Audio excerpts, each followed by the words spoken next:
నమస్తే, welcome to four sides TV అఫ్రెండ్ news. నేను మీ సంపత్ కుమార్. ముందుగా బులెటిన్ హెడ్లైన్స్ చూద్దాం. నేడు రెండో రోజు ఏపీ అసెంబ్లీ బడ్జెట్ సమావేశాలు. ఇవాళ గవర్నర్ ప్రసంగానికి ధన్యవాద తీర్మానం.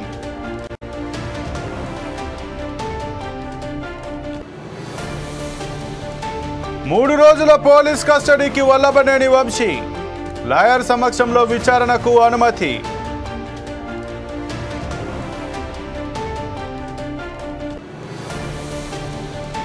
ఎస్ఎల్బీసీ టన్నెల్లో కొనసాగుతున్న రెస్క్యూ ఆపరేషన్.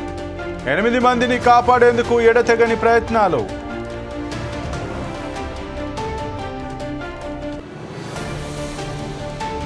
రేపటితో ముగియనున్న మహాకుంభమేళా. ప్రయాగ్రాజ్కు భారీగా తరలి వెళ్తున్న భక్తులు.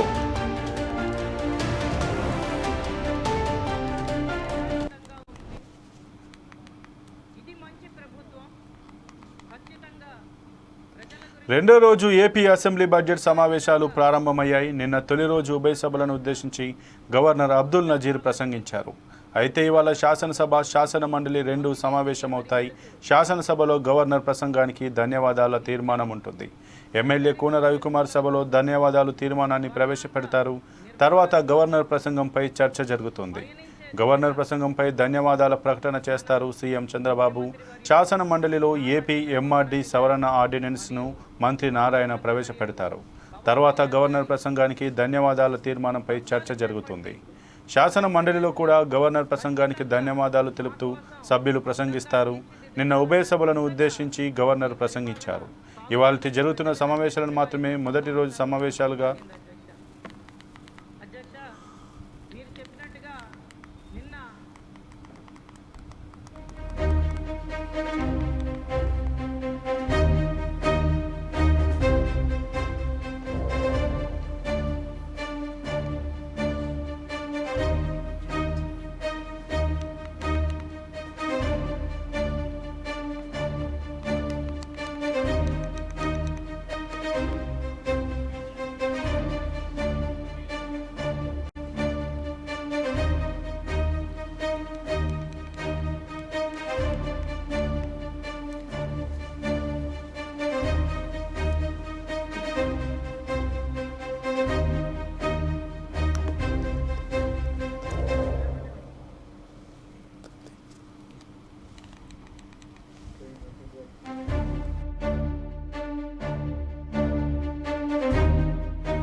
రెండో రోజు ఏపీ అసెంబ్లీ బడ్జెట్ సమావేశాలు ప్రారంభమయ్యాయి. నిన్న తొలి రోజు ఉభయ సభలను ఉద్దేశించి గవర్నర్ అబ్దుల్ నజీర్ ప్రసంగించారు. అయితే ఇవాళ శాసనసభ, శాసన మండలి రెండు సమావేశమవుతాయి. శాసనసభలో గవర్నర్ ప్రసంగానికి ధన్యవాదాల తీర్మానం ఉంటుంది. ఎమ్మెల్యే కూన రవికుమార్ సభలో ధన్యవాదాల తీర్మానాన్ని ప్రవేశపెడతారు. తర్వాత గవర్నర్ ప్రసంగంపై చర్చ జరుగుతుంది. గవర్నర్ ప్రసంగంపై ధన్యవాదాల ప్రకటన చేస్తారు సీఎం చంద్రబాబు. శాసన మండలిలో ఏపీ ఎంఆర్డీ సవరణ ఆర్డినెన్స్ మంత్రి నారాయణ ప్రవేశపెడతారు. తర్వాత గవర్నర్ ప్రసంగానికి ధన్యవాదాల తీర్మానంపై చర్చ జరుగుతుంది. శాసన మండలిలో కూడా గవర్నర్ ప్రసంగానికి ధన్యవాదాలు తెలుపుతూ సభ్యులు ప్రసంగిస్తారు. నిన్న ఉభయ సభలను ఉద్దేశించి గవర్నర్ ప్రసంగించారు. ఇవాల్టి జరుగుతున్న సమావేశాలను మాత్రమే మొదటి రోజు సమావేశాలుగా అసెంబ్లీ రికార్డ్స్లో చూపిస్తున్నారు. వైసీపీ ఎమ్మెల్యేలు అసెంబ్లీకి గవర్నర్ ప్రసంగానికి వచ్చినా కూడా మొదటి రోజు హాజరైనట్టు లెక్కలోకి రాదు అనే చర్చ జరుగుతుంది. అయితే అసెంబ్లీ వర్గాలు అధికారికంగా ఎలాంటి ప్రకటన చేయలేదు.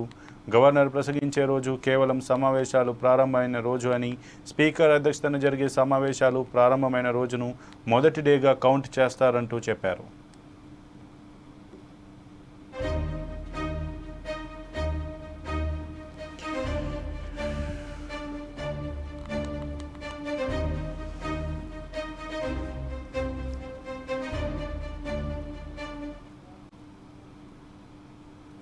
వైసీపీ నేత వల్లభనేనికి వంశీకి బిగ్ షాక్ తగిలింది. ఆయనను 3 రోజుల పాటు పోలీసు కస్టడీకి ఇస్తూ విజయవాడలోని SC/ST అట్రాసిటీ కేసుల విచారణ న్యాయస్థానం తీర్పు ఇచ్చింది. గన్నవరంలోని టీడీపీ కార్యాలయంపై జరిగిన దాడి కేసులో ఫిర్యాదుదారుడు ముదునూరి సత్యవర్ధన్ను కిడ్నాప్ చేసి బెదిరించి కేసు నుంచి తప్పుకొనేలా చేశారన్న ఆరోపణలతో వంశీతో పాటు మరో 4గురిని అరెస్టు చేశారు.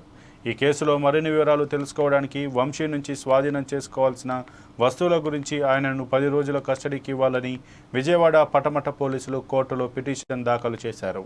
దీనిపై న్యాయాధికారి హిమబిందు తీర్పును వెలువరించారు. 3 రోజుల పాటు పోలీస్ కస్టడీలో ఉదయం 9 గంటల నుంచి సాయంత్రం 5 గంటల వరకు విచారించాలని స్పష్టం చేశారు. విజయవాడలోని జిల్లా జైలు నుంచి తీసుకెళ్లేటప్పుడు తిరిగి జైలుకు తీసుకొచ్చేటప్పుడు ఆయనకు వైద్య పరీక్షలు చేయించాలని ఆదేశించారు. విచారణ సమయంలో 3 నుంచి 4 సార్లు 5 నుంచి 10 నిమిషాల పాటు న్యాయవాదులతో మాట్లాడుకునే అవకాశం కల్పించారు. సీసీ కెమెరాల చిత్రీకరణ మధ్య విచారణ సాగాలని తీర్పులో వెల్లడించారు. వంశీని ఎక్కడ విచారిస్తారో ఆయన తరపు న్యాయవాదులకు ముందుగానే తెలియజేయాలని సూచించారు.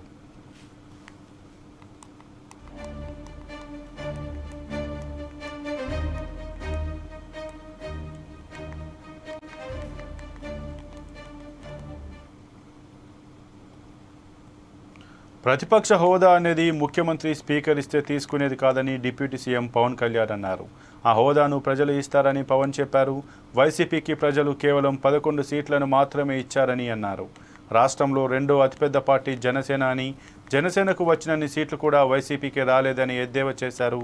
వైసీపీకి ప్రతిపక్ష హోదా రాదని స్పష్టం చేశారు. జనసేన కంటే 1 సీటు ఎక్కువ వచ్చి ఉన్న ప్రతిపక్ష హోదా ఇచ్చేవాళ్ళమని తెలిపారు. ప్రతిపక్ష హోదా ఇవ్వకపోతే సభను అడ్డుకుంటామంటే కుదరదని చెప్పారు. సభకు వచ్చిన వెంటనే ఆందోళన చేయడం వైసీపీ దిగజారుడుతనానికి నిదర్శనమని విమర్శించారు. ఈ 5 ఏళ్లలో ప్రతిపక్ష హోదా రాదు, ఫిక్స్ అయిపోండని తేల్చి చెప్పారు. ప్రత్యేక హోదా ఇవ్వడానికి నిబంధనలు ఉన్నాయని తెలిపారు. ప్రజలు ఇచ్చిన 11 సీట్లను గౌరవించి సభకు రావాలని, సీట్లకు అనుగుణంగా సభలో మాట్లాడేందుకు స్పీకర్ సమయాన్ని కేటాయిస్తారని పవన్ కళ్యాణ్ అన్నారు. ఈ మెసేజ్ని ఇచ్చినందుకు ముందుగా గవర్నర్ గారికి మా ప్రత్యేక ధన్యవాదాలు. గవర్నర్ గారి ప్రసంగంలో వైసీపీ అగ్రనాయకత్వం కానీ, సీనియర్ నాయకులు కానీ, వారి ఎమ్మెల్సీ సభ్యులు కానీ గవర్నర్ గారి ప్రసంగం పత్రులు చించేయడం కానీ, లేదంటే వారు ప్రత్యేకించి డిమాండ్ మాకు ప్రతిపక్ష హోదా ఇవ్వాలి అనేది చాలా బలంగా మాట్లాడుతూ వచ్చారు. ఇది అడిగితే వచ్చేది కాదు, అది ప్రజలు ఇస్తేనే వస్తుంది. బేసిక్గా ఒకటి హయ్యెస్ట్ మెజారిటీ ఎవరికి ఉంది వాళ్ళు ప్రభుత్వం ఫామ్ చేస్తారు. వాళ్ళకంటే నెక్స్ట్ స్టేజ్ ఎవరికి ఉంటే వాళ్ళకి ప్రతిపక్ష హోదా ఇస్తారు. అంతేగాని గతంలో మేము ప్రభుత్వాన్ని పరిపాలించాం కాబట్టి మా ప్రతిపక్ష హోదా ఎవరికి ఇవ్వరు. కనీసం జనసేన కంటే కూడా 1 సీట్ ఎక్కువ వచ్చినా కానీ వాళ్ళు ప్రతిపక్ష హోదా దక్కేది. ఈ రోజున ప్రభుత్వంలో సెకండ్ లార్జెస్ట్ పార్టీ జనసేన. దాన్ని ప్రజల దృష్టికి తీసుకొద్దాం. వైసీపీ నాయకులు వాళ్ళు చేస్తున్నారంటే మాకు ప్రతిపక్ష హోదా ఇస్తే తప్ప మేము అసెంబ్లీలో అడుగు పెట్టాం, లేదంటే ప్రసంగాలు అడ్డుకుంటాం. అలా ఇది సరైన మెసేజ్ బయటికి వెళ్దాం. ఇది సరైన విధానం కూడా కాదు. ఇది ప్రజలందరికీ తెలియజేయాలనుకున్నాం. ఇది ప్రతిపక్ష హోదా ఏ పరిస్థితిలో వస్తుందంటే మీకు రూలింగ్ పార్టీ కంటే కూడా అత్యధికంగా ఇంకొక సీట్ వాళ్ళకంటే మీరు వస్తే దాని తర్వాత స్థానం మీకు వస్తే ఖచ్చితంగా ప్రతిపక్ష హోదా వాళ్ళకే ఉంటుంది. 21 సీట్లు ఉన్న జనసేన, 11 సీట్లు ఉన్న వైసీపీకి ప్రతిపక్ష హోదా ఎలా వస్తుంది? మేము వస్తే తప్ప మేము అసెంబ్లీకి రాము, ఇలా గవర్నర్ ప్రసంగాలను అడ్డుకుంటాం అనేది ఇది సరైనది కాదు. ఇది ప్రజలందరికీ కూడా తెలియచేస్తున్నాం ఈ సందర్భంలో. అందుకని ఇది భవిష్యత్తులో కూడా మేము కోరుకునేది వైసీపీ నాయకుల్ని, మీకు ప్రతిపక్ష హోదా ఇవ్వకపోయినా ప్రజలు మీకు 11 సీట్లు ఇచ్చారు, దాన్ని గౌరవించి మీరు అసెంబ్లీకి రండి. మీ స్థాయికి తగ్గట్టుగా మీకు మీకు ఎన్ని ప్రశ్నలు అడగో దాని తగ్గట్టుగా ఇస్తారు మీకు. ఇవన్నీ దాటి మన స్పీకర్ గారు కూడా చాలా గౌరవంగా 11 సీట్లు వచ్చినప్పటికీ కూడా చాలా గౌరవంతో ఇంతకాలం వాళ్ళకి ఇస్తూ వచ్చారు. ప్రశ్నోత్తరాల సమయంలో కూడా ఆయనకి ఇచ్చారు. గతంలో కూడా ఇవన్నీ ఆయన రావడానికి కూడా ఆయన ఎలా రావాలి, ఏం చేయాలి, దానికి కూడా చాలా ఏమాత్రం ఇబ్బంది పెట్టకుండా గతంలో కూడా చేశారు. ఫస్ట్ మీరు మనకి గవర్నమెంట్ ఫామ్ అయిన తర్వాత కూడా వీటిని దృష్టిలో పెట్టుకొని వైసీపీ కొంచెం హుందాగా వ్యవహరించాల్సిన అవసరం ఉంది. వైసీపీ నాయకులకు కూడా మీకు బాధ్యత ఉంది. గవర్నర్ గారి ప్రసంగాన్ని మీరు ఆ విధంగా మీరు ప్రశాంతంగా విని దాన్ని వచ్చే జరుగుతున్న సమావేశాల్లో మీరు దాని లోటుపాట్లు మీరు చెప్తే బాగుంటుంది తప్ప ఇలా కూర్చోబెట్టి అరుపులు కేకులు ఇది సమంజసంగా లేదు.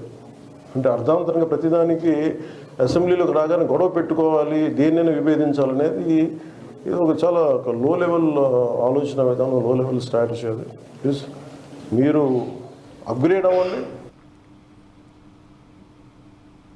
కూటమి ప్రభుత్వానికి జగన్ను తిట్టడం తప్ప మరో పని లేదని మాజీ మంత్రి రోజా ఆరోపించారు. 11 సీట్లని వెక్కిరిస్తున్న ఈ ప్రభుత్వం వైసీపీకి ప్రతిపక్ష హోదా ఇవ్వడానికి ఎందుకు భయపడుతోందని ప్రశ్నించారు. ప్రభుత్వం చేసే అవినీతిని ఎత్తి చూపి public accounts committee PAC chairman పదవిని ప్రతిపక్షానికి మాత్రమే ఇస్తారని చెప్పారు. కానీ దాన్ని కూడా దొడ్డిదారిన వారి ఎమ్మెల్యేకి ఇప్పించుకున్నారని ఆగ్రహం వ్యక్తం చేశారు. తాలిబాన్ల పాలనలో మాత్రమే జరిగేవన్నీ కూటమి ప్రభుత్వ పాలనలో జరుగుతున్నాయని రోజా ఆరోపించారు. అసెంబ్లీకి వచ్చినా బయటకు వెళ్ళినా ఎప్పుడు జగన్ జగన్ జగన్ జగన్ ఎలా తిట్టాలి, జగన్ మీద ఎలా దుమ్మెత్తిపోయాలన్న ఆలోచన తప్ప మరొకటి లేదా? 9 నెలలైంది మీరు అధికారంలోకి వచ్చి. మెజారిటీ సీట్లు మీకున్నాయని గొప్పగా చెప్పుకుంటున్నప్పుడు 11 సీట్లను ఎక్కిరించే మీరు 11 సీట్లున్న జగనన్నకి ప్రతిపక్ష హోదా ఇవ్వడానికి ఎందుకు భయపడుతున్నారు? ఒకవేళ మీరు గవర్నర్ స్పీచ్ లో చెప్పినట్టు గత ప్రభుత్వంలో జగన్ గారే తప్పులు చేయడం వల్ల నష్టపోయి ఉంటే ఆయన ప్రతిపక్ష హోదా ఇస్తే అసెంబ్లీకి వస్తారు కదా, అప్పుడు నిలదీయండి, ప్రూఫ్లు చూపించండి. అంటే మీ పచ్చ మీడియాలో మీరు మాట్లాడే మాటలంతా కూడా అబద్ధాలు. కేవలం జగన్ని బ్యాడ్గా చూపించడానికి మీరు ప్రయత్నం చేశారు. అదే అసెంబ్లీలో అయితే ప్రూఫ్లతో కూడా చూపించాలి. అక్కడ జగన్ ఎంత మంచివాడు, ఈ రాష్ట్రాన్ని ఎంత అభివృద్ధి చేశాడు, ఈ రాష్ట్ర ప్రజలకు ఎంత వెల్ఫేర్ చేశాడు, ఎంత డెవలప్మెంట్ చేశాడో చెప్పాల్సి వస్తుంది. కాబట్టే ఈ రోజు మీరు ఆయనకి ప్రతిపక్ష హోదా ఇవ్వడానికి నిరాకరిస్తూ మేకపోతు గాంభీర్యాన్ని ప్రదర్శిస్తున్నారు అనటంలో ఎటువంటి సందేహం లేదని కూడా ఈ సందర్భంగా తెలియజేసుకుంటున్నా. ఎందుకు ఇంత గంటాపదంగా నేను చెప్తున్నానంటే ప్రభుత్వం చేసే అవినీతిని ఎత్తి చూపించే పిఏసి పబ్లిక్ అకౌంట్స్ కమిటీ ఈ దేశంలో ఏ రాష్ట్రంలో అయినా ప్రతిపక్ష ఎమ్మెల్యేకే ఆ పోస్ట్ ఇస్తారు, పిఏసిని. అలాంటి పోస్ట్ కూడా ప్రతిపక్ష ఎమ్మెల్యేకి ఇవ్వకుండా దొంగదారిన మీ ఎమ్మెల్యేకి మీరు ఇచ్చుకున్నారు అంటే మీ అవినీతి ఎంత పెద్ద ఎత్తున జరిగింది. అది బయట రాకుండా ఉండటం కోసం దొంగదారిలో మీ ఎమ్మెల్యేని పిఏసి చైర్మన్ మీరు ఎలా చేసుకున్నారో అందరూ కూడా గమనిస్తున్నారన్న విషయాన్ని తెలుసుకోండి.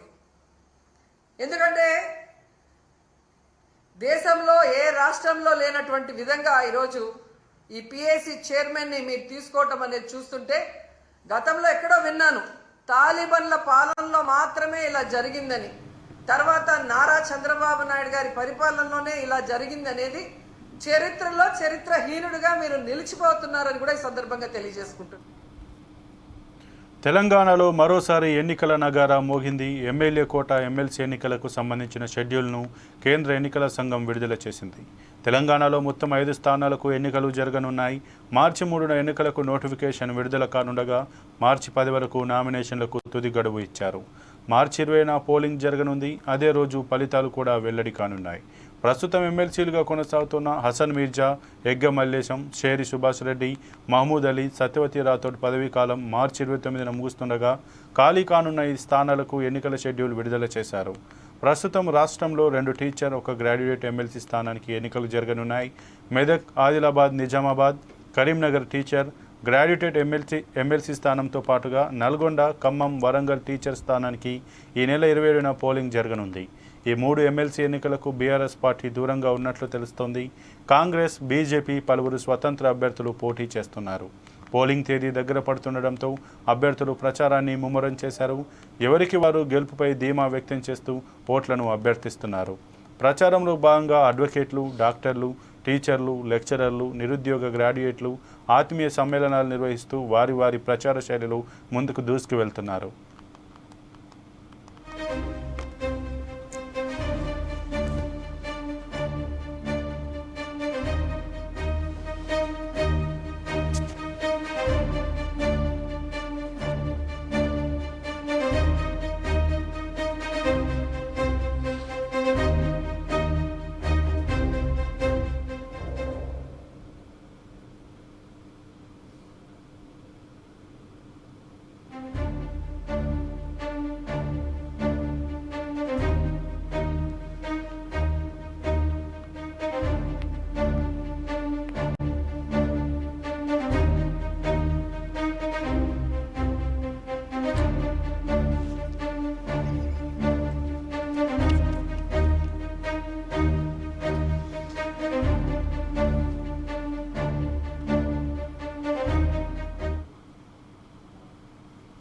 రెండవ రోజు ఏపీ అసెంబ్లీ సమావేశాలు జరుగుతున్నాయి. లైవ్ చూద్దాం.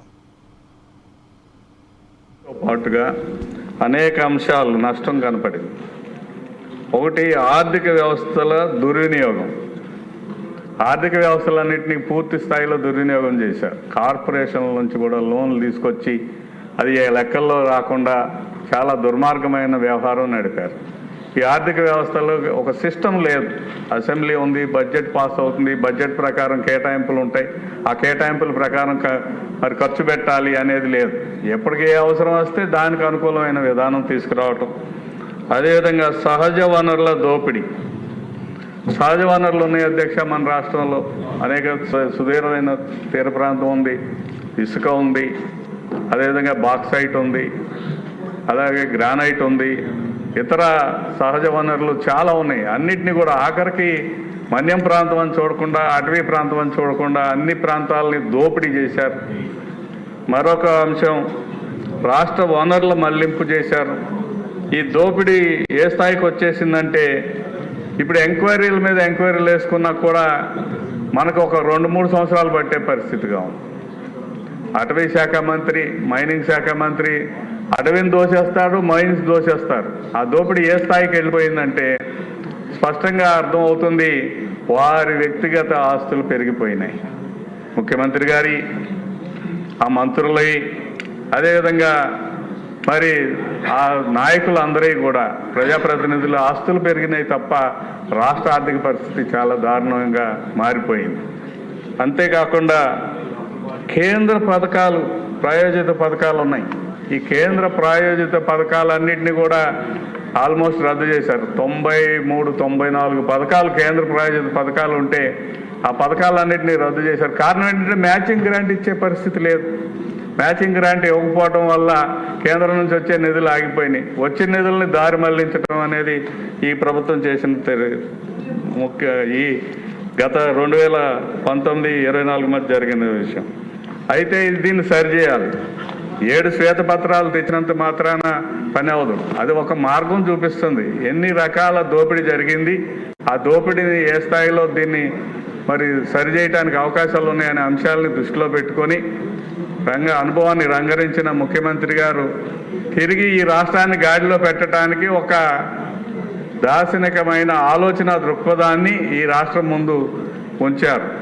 అదే గవర్నర్ ప్రసంగంలో స్పష్టంగా ప్రతిబింబించిందని చెప్పి నేను స్పష్టంగా తెలియజేసుకుంటూ, దీన్ని అమలు చేయటానికి ఏదైతే ఎన్నికల ముందు కూటమి ప్రభుత్వం ప్రజలకు హామీలు ఇచ్చిందో 6 హామీలు, ఆ 6 హామీలను అమలు చేయడానికి చిత్తశుద్ధితో మొదటి రోజు నుంచి కృషి చేస్తూ ఉంది.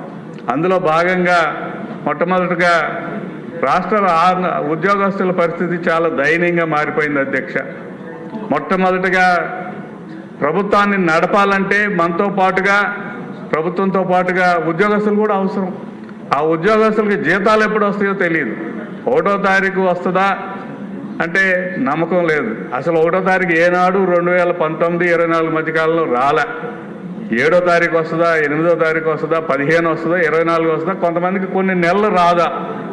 ఈ పరిస్థితి నుంచి 1వ తారీఖు టెన్షన్గా ఉద్యోగస్తులకు జీతాలు ఇచ్చే దానిలో ఈ ప్రభుత్వం మొట్టమొదటి విజయం సాధించింది. ఆ దిశగా పనిచేసింది. ఎందుకంటే పనిచేసేవాడు పస్తులుంటే ప్రభుత్వం మనుగడ సాగదు అధ్యక్ష. అందుకోసం మొట్టమొదటి దృష్టి పెట్టారు. రెండోది హామీ ఇచ్చారు ముఖ్యమంత్రి గారు. 6 హామీల్లో మొదటి హామీ ఏంటంటే పెన్షన్ పథకం పెంపుదల. పెంచుకుంటూ పోతాను 3,000 ఇస్తానని 14 ఎన్నికల ముందు 19 ఎన్నికల ముందు హామీ ఇచ్చి ఆ హామీని అమలు చేయడానికి పెంచుకుంటూ పోతానని ఈ అసెంబ్లీ సాక్షిగా అబద్ధాలు చెప్తే ఆనాడున్న ప్రతిపక్షంలో ఉన్న తెలుగుదేశం సభ్యులందరూ కాదు, ఇదిగో ముఖ్యమంత్రి గారు మీరు ఇదిగో ఈ రకంగా హామీ ఇచ్చారని పేపరు ఆయన సాక్షి పేపర్లోనే మీరు ప్రకటించారు, పెన్షన్ ఇస్తా అన్నారు, ఇది ఇస్తా అన్నారు అని ప్రకటిస్తే దాన్ని కూడా ఆయన మేమేదో అలవోగ్గా మాట్లాడతాం, ఆ సందర్భాన్ని ఉద్దేశించి మాట్లాడతామని తప్పుకున్న వ్యక్తి 3,000 పెంచడానికి 5 సంవత్సరాలు తీసుకుంటే ఇచ్చిన హామీ అమలు చేయడం కోసం 4,000 రూపాయల పెన్షన్ ఇమ్మీడియట్గా, అది కూడా ఎన్నికల ముందు ఏదైతే రోజు నుంచి హామీ ఇచ్చారో ఆ హామీ ఏప్రిల్ నెల నుంచి మొదలుపెట్టి మొదటి నెల 7,000 రూపాయల పెన్షన్ని తెల్లవారుజామున 5 గంటలకే ఇంటికి చేర్చిన ఘనత ఈ ప్రభుత్వాన్ని. అందులో అదే మొట్టమొదటి హామీ అమల్లో దిశగా భాగం అని చెప్పి మీకు తెలియజేసుకుంటున్నాను. అంతేకాదు దీపావళి పండుగ రోజున మహిళలందరికీ దీపం 2 పథకం కింద ఉచితంగా 3 గ్యాస్ సిలిండర్లు, ఇది ఇచ్చిన హామీలో ఒకటి. అదేవిధంగా నిరుద్యోగులందరికీ కూడా ఖచ్చితంగా మేము రాబోయే 5 సంవత్సరాల్లో ప్రభుత్వ ఉద్యోగాలు కానీ ప్రైవేటు ఉద్యోగాలు కానీ స్వయం ఉపాధి పథకాలు కానీ ఏవైనా సరే 20 లక్షల ఉద్యోగాల కల్పన చేస్తామన్న మాట ప్రకారం 16,347 ఉపాధ్యాయ ఉద్యోగాల భర్తీ కోసం ప్రకటనలు చేయటంతో పాటు చర్యలు తీసుకుంటా ఉన్నారు. అలాగే దుర్మార్గంగా మరి ప్రజల యొక్క ఆకలి తీర్చడానికి కోసం మరి ఆనాడు అన్న క్యాంటీన్లు పెడితే అన్న క్యాంటీన్లు రద్దు చేసి అది ఎందుకు పనికిరావని చెప్పి ఎద్దేవా చేసిన సందర్భం. మనం అందరం కూడా రిక్వెస్ట్ చేశాం, అయ్యా అది పేరైనా మార్చుకోగాని పేదల అన్నాన్ని పొట్టగొట్టొద్దని చెప్తే కూడా వినకుండా ఉంటే 204 అన్న క్యాంటీన్లు ప్రారంభించడం జరిగింది. అదేవిధంగా ఉచితంగా ఇసుక పాలసీ తీసుకురావడం జరిగింది. ఈ రోజున భవన నిర్మాణ కార్మికులు ఆనందంగా ఉన్నారు. ఉచితంగా ఇసుక దొరుకుతూ ఉంది, పనులు దొరుకుతూ ఉన్నాయి, బ్రహ్మాండంగా నడిపిస్తూ ఉన్నారు. 93 కేంద్ర పథకాలని పునరుద్ధరించడంలో భాగంగా 74 పథకాలు పునరుద్ధరించారు. తర్వాత అన్నిటికంటే దుర్మార్గంగా ల్యాండ్ టైటిలింగ్ యాక్ట్ అని ఒక యాక్ట్ తీసుకొచ్చారు అధ్యక్ష గత ప్రభుత్వం. దాన్ని ఈ ప్రభుత్వం సరిచేసింది. ల్యాండ్ టైటిలింగ్ అంటే యాక్ట్ అంటే మీ భూమి మీది కాదు, సర్వే పేరు మీద వాళ్ళు ఇష్టం వచ్చింది చేస్తారు. ఆ టైటిలింగ్ యాక్ట్ని మనం రద్దు చేశాం. ఆ టైటిలింగ్ యాక్ట్ రద్దు చేయడంతో రాష్ట్రంలోని రైతాంగం, భూమి కలిగిన చిన్న కమతాల వారు, ఆఖరికి స్థలాలు కలిగిన వాళ్ళు కూడా ఆనందంగా ఉన్నారు. ల్యాండ్ కబ్జా చేస్తే ఈ ప్రభుత్వం వారందరికీ కూడా చుక్కలు చూపిస్తుందనే ఉద్దేశంతో ల్యాండ్ గ్రాబింగ్ యాక్ట్ కూడా చట్టాన్ని తీసుకొచ్చిన సంగతి తెలియజేస్తాం. ఉపాధి ఉద్యోగ కల్పనలో భాగంగా పరిశ్రమల ఏర్పాటు, మన ముఖ్యమంత్రి గారు దావోస్ వెళ్ళారు, మన లోకేష్ గారు అనేక పరిశ్రమలు తీసుకురావడానికి కృషి చేస్తున్నారు. అందులో భాగంగా Google, Arcelor metal steel plant, Tata power, Greenko group, BPCL, TCS 6.5 lakh crore investments ఈ రాష్ట్రానికి తీసుకురావడంలో ముఖ్య పాత్ర. దాదాపు 4 లక్షల ఉద్యోగాల కల్పనలో చర్యలు తీసుకుంటూ ఉన్నారు. అన్నిటికంటే ముఖ్యంగా అధ్యక్ష, సమాజం పట్ల ప్రభుత్వాలు చేయాల్సిన 2 ముఖ్యమైన పనులు ఉన్నాయి. అదేంటంటే సంక్షేమం, అభివృద్ధి కలిసి సాగాల్సిన బాధ్యత ప్రభుత్వంలో ఉన్న వ్యక్తుల మీద ఉంది. ఈ 2 వేరు కాదు అధ్యక్ష, ఒకదాని మీద ఒకటి ఆధారపడి ఉన్నాయి. సంక్షేమం చేయాలంటే ఆర్థిక ప్రగతి రావాలి. ఆర్థిక ప్రగతి రావాలంటే స్పష్టమైన ప్రణాళికలు ఉండాలి. ఆ ప్రణాళికలు ఉండాలంటే ఒక ప్రత్యేకమైన అనుభవం కలిగి ఉండాలి తప్ప కేవలం సంక్షేమం ఇవ్వటానికి డబ్బులు దొరకని పరిస్థితి సృష్టించకూడదనే ఉద్దేశంతో మరి ఈ రాష్ట్ర ప్రభుత్వం ఆర్థిక పురోగతికి, సాంఘిక సంక్షేమానికి ప్రత్యేకమైన ప్రణాళికలు రూపొందిస్తూ ఉంది. ఆర్థిక పురోగతి అంటే ఒకటి అధ్యక్ష, స్వయంగా వారి కాళ్ళ మీద వారు బ్రతికేలాగా నిలబడి బ్రతికేలాగా పాలసీలు తయారు చేయాలి. అంతేగాని మనం ఏదో ఇచ్చామంటే కాదు. దానికి ఉదాహరణ గౌరవ సభ్యులు చెప్పారు, గవర్నర్ గారి ప్రసంగంలో ఉంది. ఒక వ్యక్తికి చేపను రోజు ఇవ్వటం కాదు, చేపలు పట్టడం నేర్పితే తను స్వయంగా బతకడానికి అవకాశాలు ఉంటాయి. ఆ విధంగా అభివృద్ధి చేయడంతో పాటు అంటే రోడ్లు వేయటం, డ్రైన్లు కట్టడం, మంచినీరు సరఫరా లేదా ఇది కాదు, ఉద్యోగ కల్పన చేయాలి. ఎవరు బ్రతుకు వాళ్ళు బ్రతకడానికి అవకాశాలు కల్పించడం అనేది చాలా ముఖ్యమైన అంశం అని తెలియజేసుకుంటూ, అందులో భాగంగా మహిళలు స్వయం ఉపాధి పథకాల ద్వారా వారు బ్రతకడానికి అవకాశం మహిళలు అధ్యక్ష ఈ భారతదేశంలో మహిళా ఉన్నతి కోసం పాటుపడిన తెలుగుదేశం ప్రభుత్వం అధ్యక్ష మొట్టమొదటి గౌరవ ఎన్టీ రామారావు గారు వారు మహిళలకు ఆస్తిలో వాటా ఇచ్చారు అధ్యక్ష. భారతదేశంలో ఇన్ని మంది పరిపాలన సాగించారు, ఇన్ని రాజకీయ పార్టీలు వచ్చినాయి, ఇంతమంది పరిపాలన ఒక ముఖ్యమంత్రులు అయ్యారు, ప్రధానమంత్రులు అయ్యారు, కానీ మొట్టమొదటి వ్యక్తి మహిళలు ఆర్థికంగా పరిపుష్టి కావాలని ఆలోచించిన వ్యక్తి నందమూరి తారక రామారావు గారు. వారు మహిళలకు ఆస్తి హక్కుకు ప్రవేశపెట్టారు. ఆ తర్వాత మహిళలు స్వయంగా అభివృద్ధి సాధించాలంటే వాళ్ళ ఆర్థిక బంధనాలను ఛేదించాలనే ఉద్దేశంతో గౌరవ ముఖ్యమంత్రి గారు డ్వాక్రా పథకాన్ని చాలా ముందుకు తీసుకొచ్చారు. 35,000 కోట్ల రూపాయల మరి బ్యాంక్ లింకేజ్ దానిలో దాదాపు 34% భారతదేశంలోని 34% మంది ఆంధ్రప్రదేశ్ మహిళలు. హెచ్ఏసిసిలో బయో ఏషియా సదస్సు ప్రారంభమైంది. లైవ్ చూద్దాం. And once again, thank you, all of you, for choosing Hyderabad as your destination. Thank you. Thank you very much, sir. I will now call upon Dr. Sadhna Joglikar, Senior Vice President and Head Global Drug Development, Novartis, to please address us all.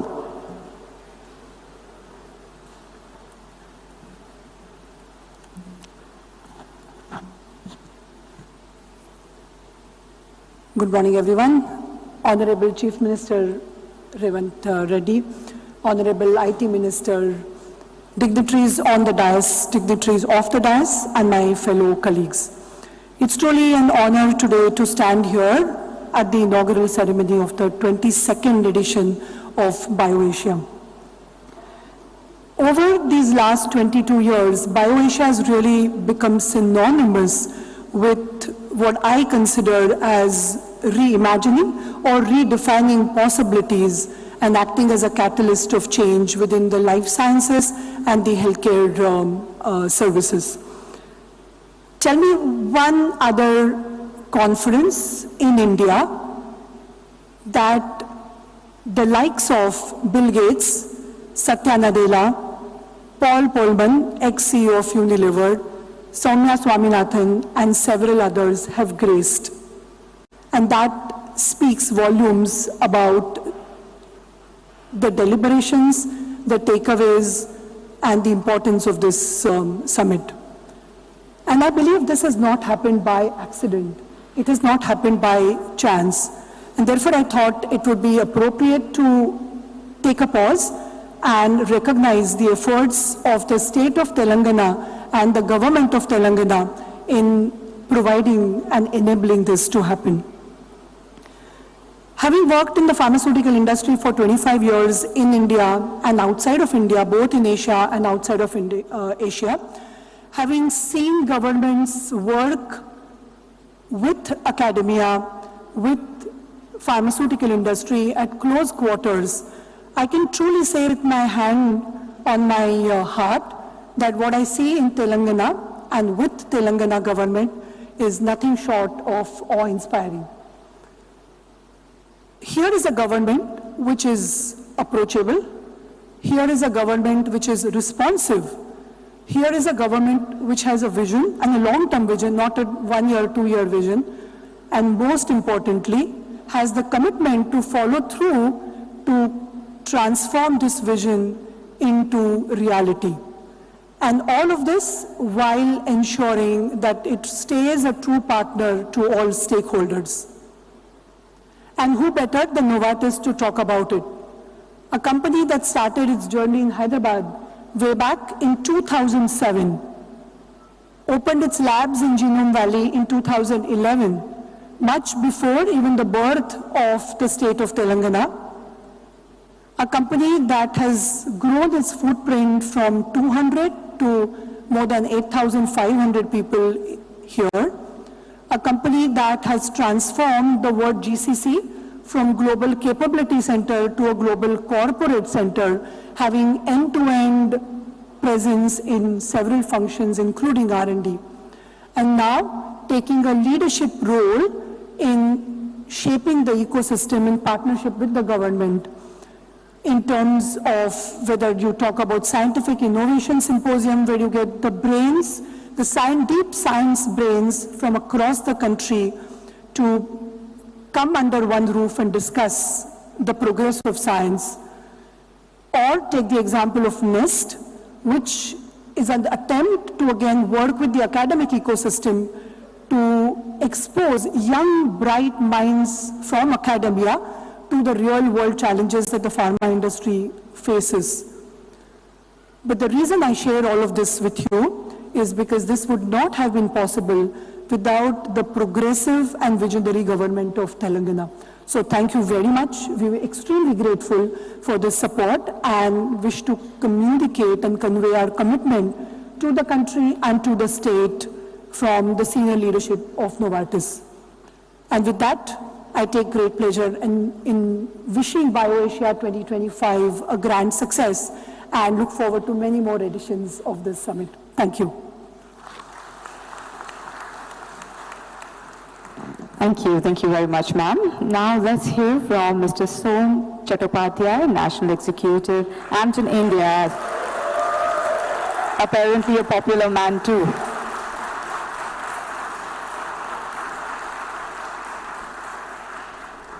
Good morning. Namaste. Honorable Chief Minister Shri Revant Reddy, Honorable Minister of Industry Shri Sridhar Babu, all of you present in this place, it's truly an honor and a privilege to be here today. I'm happy to announce that yesterday we officially opened our Amgen India office in Hyderabad.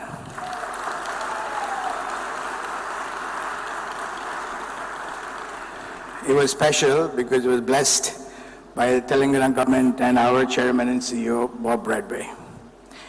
I'm not going to tell you much about Amgen because Bob is going to give you a speech about, he's a keynote speaker, so you'll know more about Amgen.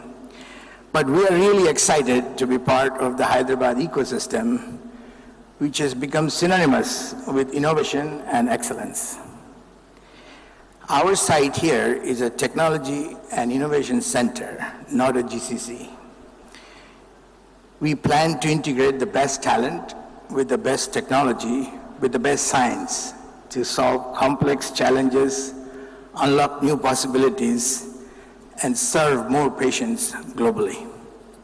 This is Amgen Global. As we look ahead, I'm filled with optimism. Together, Amgen and all of you, this whole ecosystem will push the boundaries, innovate boldly, and make a lasting impression on global health. Thank you.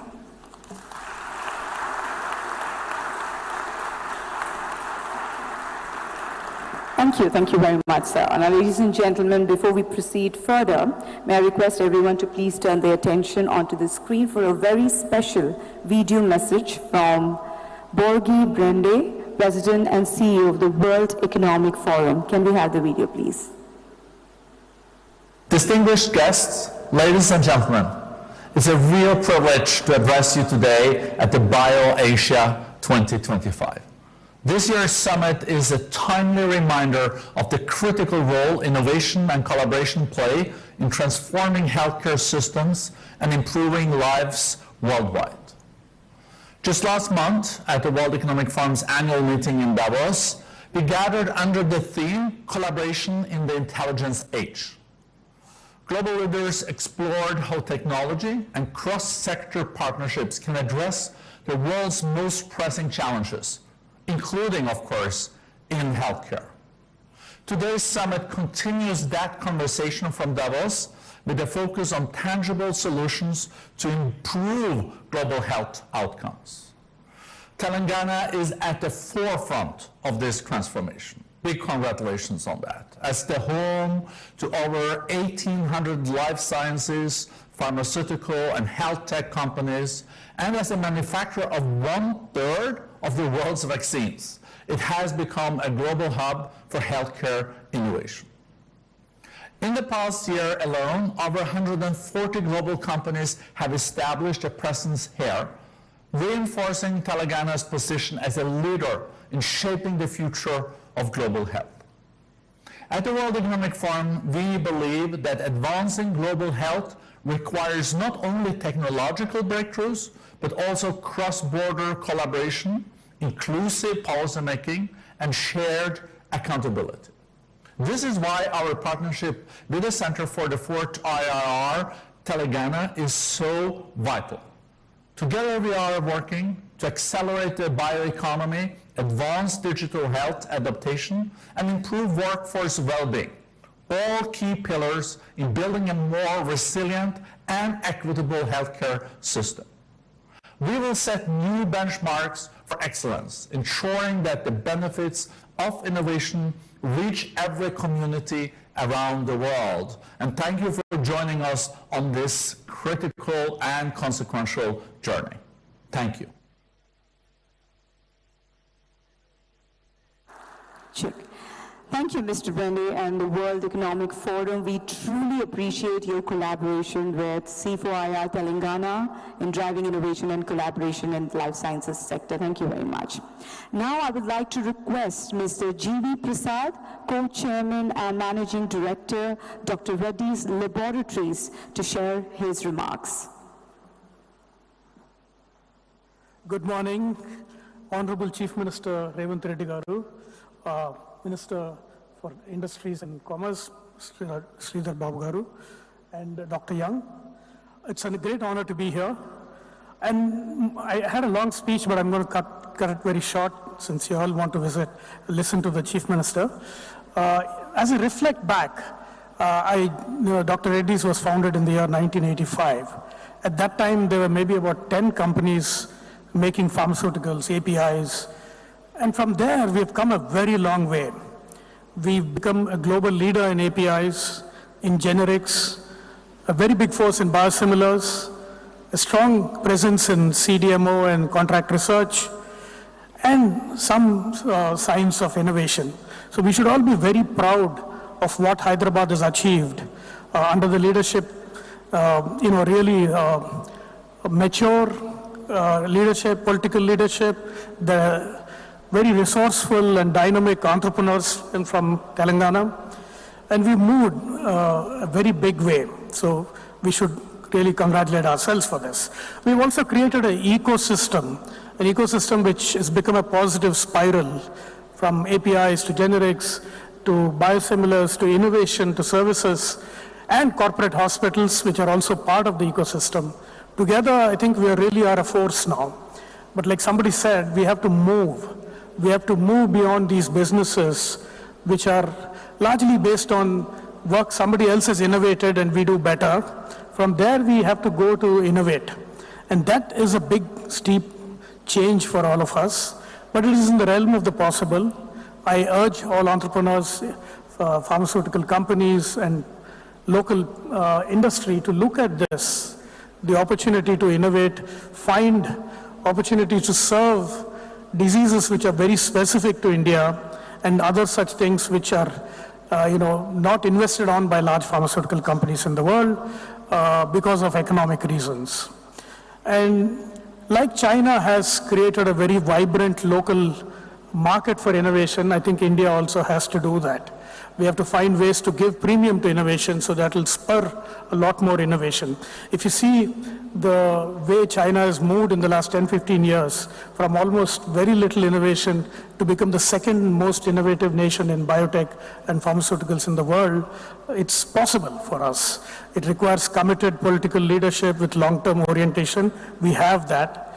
And of course, dynamic entrepreneurs who are willing to take intelligent risks. That's for the Indian companies. For the international companies, I know you're putting your global centers here, and one of you said we want to innovate here.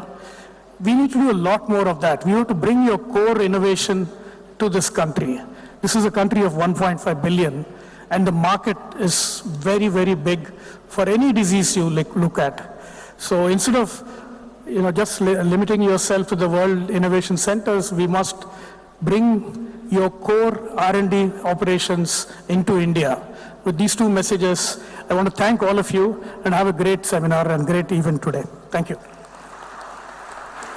Thank you very much, sir. Ladies and gentlemen, now let's hear from Mr. Jayesh Ranjan, IAS Special Chief Secretary to Government of Telangana Industries, Commerce, IT, Electronics and Communication, as he shares his thoughts.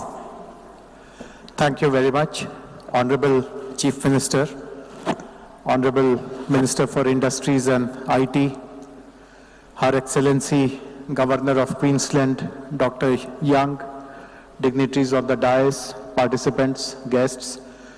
I would also like to convey my heartiest welcome to everyone, particularly outstation participants who have come here to grace this amazing conference.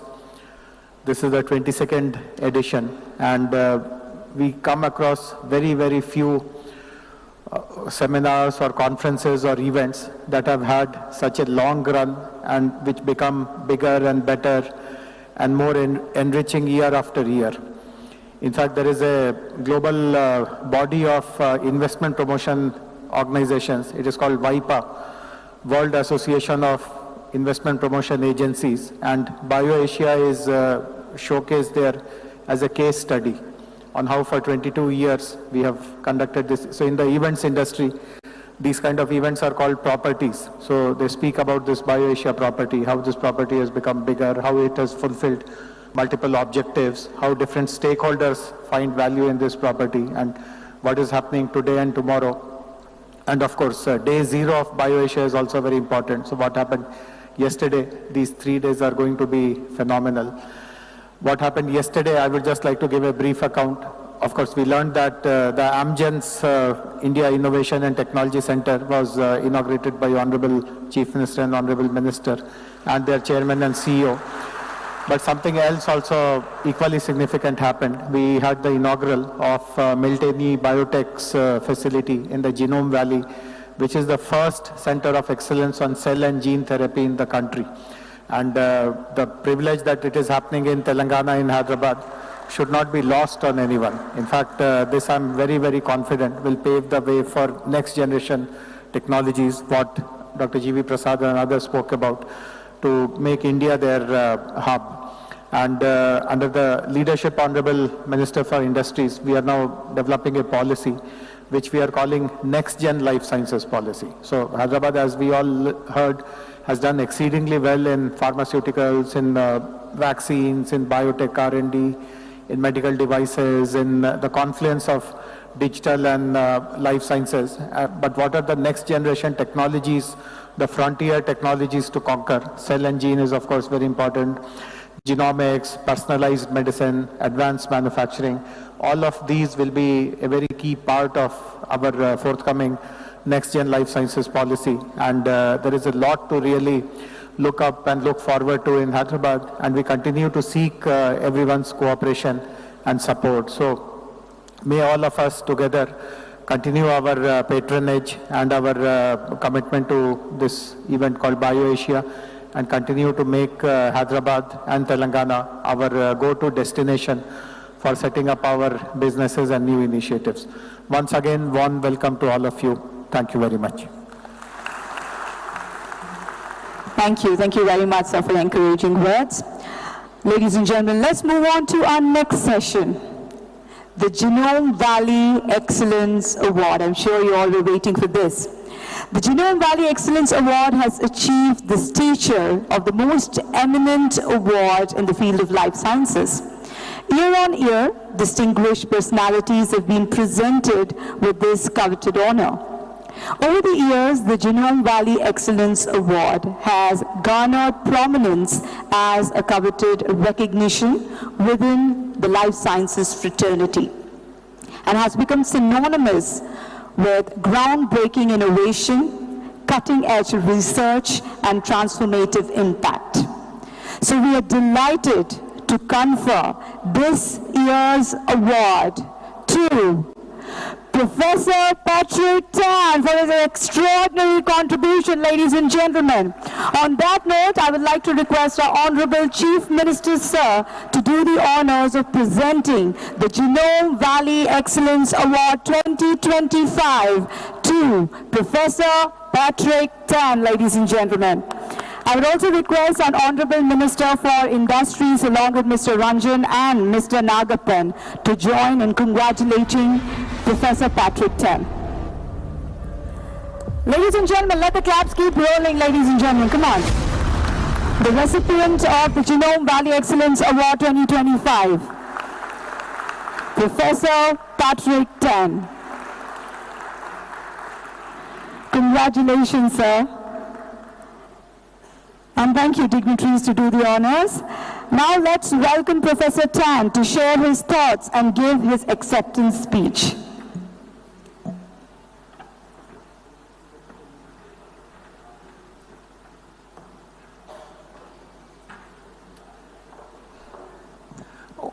Thank you very much, Honorable Chief Minister, Honorable Minister, Honorable Governor.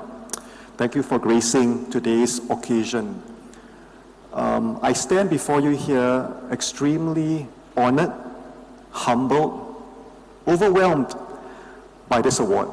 I would like to thank the selection committee from BioAsia, the organizing committee from BioAsia, for this recognition that really follows a very, very prominent set of predecessors that I am privileged to stand around. Not just for myself or for our individual research achievements, but because all of this work has been done in Singapore, which is a tiny country and probably 25% the size of Hyderabad. But what I do feel is that this is an award, not just for myself, but for Singapore, but for Asia. For the past 20 years, I've been focused and fascinated by the fact that Asians are different. The diseases are different, the cancers are different, the disease manifestations are different, the responses to therapies are different. And perhaps it is time for all of us to band together. Maybe Singapore can play a small role in thinking about how we can apply all of these new technologies, genomics, AI, cell and gene therapy, to treat diseases tailored and relevant for us in Asia that collectively represent the majority of the world. And for that, I thank you very much for this recognition, and in Singapore, we will do our best to play this role. Thank you very much.